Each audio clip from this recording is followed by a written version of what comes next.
জয় জগন্নাথ। জগন্নাথ স্বামী নয়ন পথগামী ত্রাহি মা। ভগবান পুরী থেকে 350 কিলোমিটার দূরে এসছেন, বাংলায় ঢুকেছেন। আমরা তাকে স্বাগত করতে, দর্শন করতে এসেছি, সৌভাগ্যের ব্যাপার।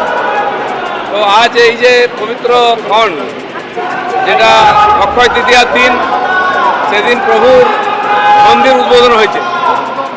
ভারতবর্ষের কোণে কোণে হাজার হাজার মন্দির ছড়িয়ে আছে, হচ্ছে, আরও হবে। মানুষের মনের মধ্যে ভক্তির জাগরণ হচ্ছে, মন্দিরও বাড়ছে। ভগবান যাকে যোগ্য মনে করেন তার হাত দিয়ে করিয়ে নেন। তিনি মুখ্যমন্ত্রী হাত দিয়ে একটা ভালো কাজ করে নিয়েছেন। আমরা ভগবানকে দর্শন করার সুযোগ পেয়েছি, আমি সেই সুযোগটা ছাড়িয়ে নিয়ে এসেছি। বিরোধিতা কেউ করতে পারে না। কেউ কেউ রামচন্দ্রের বিরোধিতা করেছিল, যে যার ভক্তি অনুযায়ী করবে।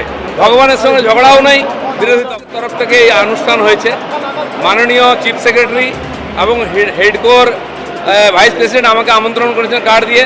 সরকারের প্রতিনিধি হিসেবে অরূপদা আছে, যদি ডাকেন যাবো। উনি আমাদের মুখিয়া, ওনার হাত দিয়ে মন্দির প্রতিষ্ঠা হয়েছে। আচ্ছা দিলীপ দা, এই যে আপনি এলেন, এই স্বাগত, এরপর পার্টি যদি আপনাকে ফোকাস করে বা সাইড করে, কি করবেন, কি বলবেন? এখানে আমি পার্টি করতে আসিনি, আমি ভগবানের কাছে এসেছি।